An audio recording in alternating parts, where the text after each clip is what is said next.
গরম প্রায় চলেই এলো, আর এই সময় সজনে ডাঁটা যেহেতু বেশ ভালো পাওয়া যায়, তাই আমি আজ আপনাদের জন্য নিয়ে এসেছি সজনে ডাঁটা আর আলু দিয়েই একটি দুর্দান্ত স্বাদের নিরামিষ রেসিপি, যেটি আপনারা খুব কম সময়ে আর খুব কম উপকরণ দিয়েই তৈরি করে নিতে পারবেন। আমাদের আজকের রেসিপি ডাঁটা আলু পোস্ত। আর এই ডাঁটা আলু পোস্ত যে কোনো দিনের লাঞ্চে গরম ভাতের সাথে খেতে কিন্তু জাস্ট অসাধারণ লাগে।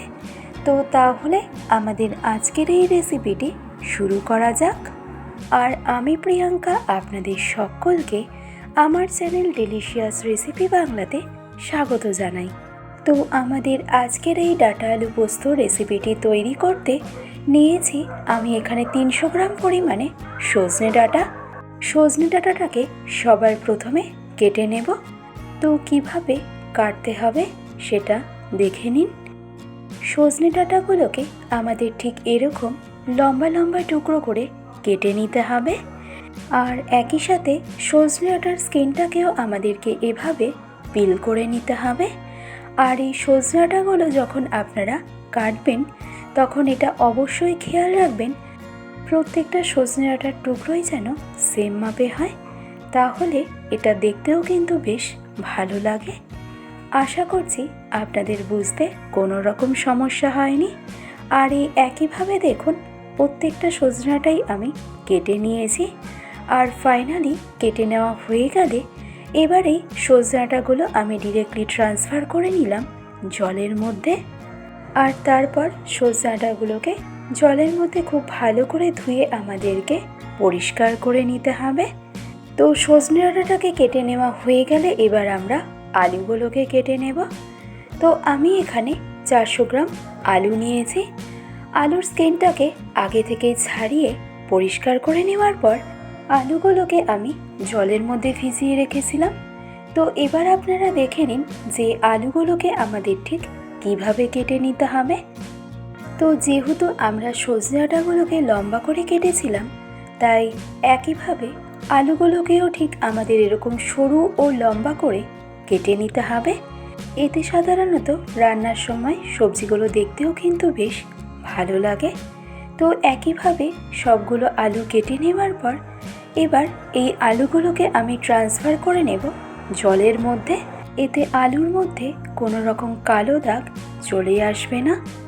আর ফাইনালি আলুগুলোকে কেটে নেওয়া হয়ে গেলে এবার নেক্সট আমরা চপ করে নেব দুটো মিডিয়াম সাইজের টমেটো, যার নেট ওয়েট আছে 100 গ্রাম। আর এই টমেটোগুলোকে আমাদের ঠিক এরকম সরু ও পাতলা করে কেটে নিতে হবে, অর্থাৎ টমেটোগুলো আমাদের ঠিক এরকম একটু রাফলি করে চপ করে নিলেই হবে। টমেটোগুলোকে ফাইন চপ করার কিন্তু দরকার নেই। এবার ফাইনালি মেন রান্নাটা শুরু করব। আর তার জন্য একটা কড়াইতে আমি দিয়ে দেব 3 টেবিল চামচ পরিমাণে সর্ষের তেল। এবার মিডিয়াম টু হাই ফ্লেমে তেলটাকে খুব ভালো করে গরম করে নেওয়ার পর এবার এই স্টেজে ফোড়নের জন্য অ্যাড করব 1/2 চা চামচ পরিমাণে কালো জিরে। আর তারপরেই কেটে রাখা আলুগুলোকে ঠিক এই স্টেজে এসে দিয়ে দেব। এবার মিডিয়াম টু হাই ফ্লেমে আলুগুলোকে খুব ভালো করে নেড়ে চেড়ে আলুর এপিট ওপিট দুটো পিঠ খুব ভালো করে আমাদেরকে ফ্রাই করে নিতে হবে। আর এই আলুগুলো যতক্ষণে আমাদের ফ্রাই হতে থাকছে ততক্ষণে অন্যদিকে রেসিপির একটা মশলার পেস্ট তৈরি করে নেব। আর তার জন্য ব্লেন্ডিং জারের মধ্যে দিয়ে দিলাম 1.5 চা চামচ পরিমাণে কালো সর্ষে, দিচ্ছি 1 চা চামচ পরিমাণে হলুদ সর্ষে, আর অ্যাড করলাম 2 চা চামচ পরিমাণে পোস্ত। এবার এই সর্ষে পোস্তর মধ্যে কোনো রকম জলের ব্যবহার না করে শুকনো অবস্থাতেই সর্ষে পোস্তটাকে আমাদেরকে এভাবে একটু হালকা ক্রাশড করে নিতে হবে। আর তারপর এই স্টেজে এসে ঝালের জন্য অ্যাড করে নেব পরিমাণ মতো কাঁচা লঙ্কা ও সবশেষে অ্যাড করে নেব 1/2 কাপ পরিমাণে জল। আর তারপর এই সমস্ত উপকরণের থেকে একটা স্মুথ ফাইন পেস্ট তৈরি করে নেব।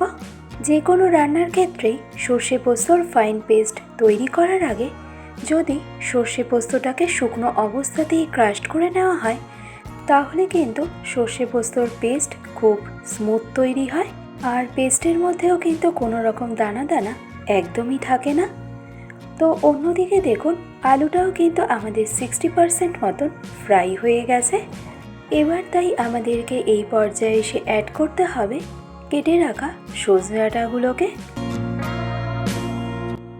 এবার গ্যাসের ফ্লেমটাকে একদম মিডিয়াম টু হাইতে রেখে এই সজনে ডাঁটাগুলোকে আমাদের বেশ কিছুক্ষণ ফ্রাই করে নিতে হবে। তবে এই সজনে ডাঁটাগুলো যে আমাদের খুব বেশিক্ষণ ফ্রাই করতে হবে তা কিন্তু একদমই নয়, জাস্ট 1 থেকে 1.5 মিনিটের মতন ফ্রাই করে নিলেই হবে। তো এই 1 থেকে 1.5 মিনিট পর যখনই দেখবেন এই সজনে ডাঁটার মধ্যে এরকম একটা হালকা কালার চলে এসেছে, তখনই আমাদের এই স্টেজে এসে টমেটোগুলোকে দিয়ে দিতে হবে।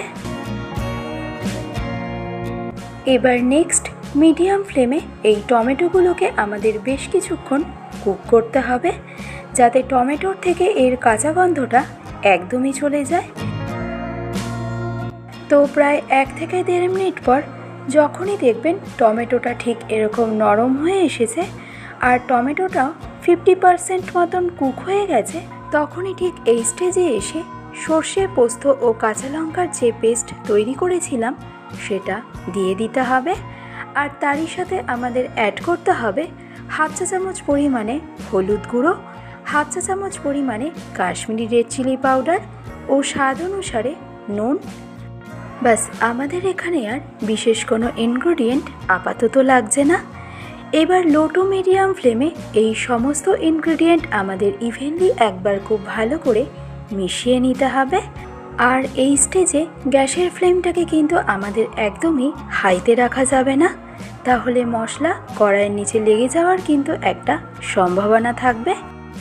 তো সমস্ত ইনগ্রেডিয়েন্ট ইভেনলি ভালো করে মিশিয়ে নেওয়ার প্রায় 1 থেকে 1.5 মিনিট পর যখনই দেখবেন এই গ্রেভির থেকে আস্তে আস্তে অয়েলটা সেপারেট হতে শুরু করেছে, তখনই আমাদের এই স্টেজে এসে টেস্ট ব্যালেন্সের জন্য অ্যাড করতে হবে 1 চা চামচ পরিমাণে চিনি।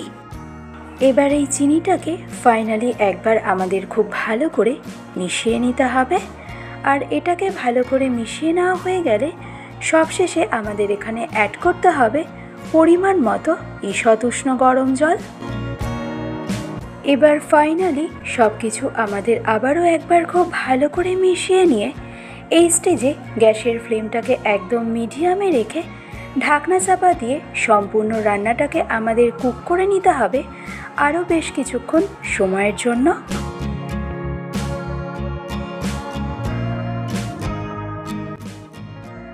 তো মিডিয়াম ফ্লেমে পুরো 10 মিনিট রান্নাটাকে ফাইনালি কুক করে নেওয়ার পরে দেখুন আমাদের আজকের রেসিপি ডাঁটা পোস্ত বা ডাঁটা চচ্চড়ি কিন্তু অলমোস্ট রেডি।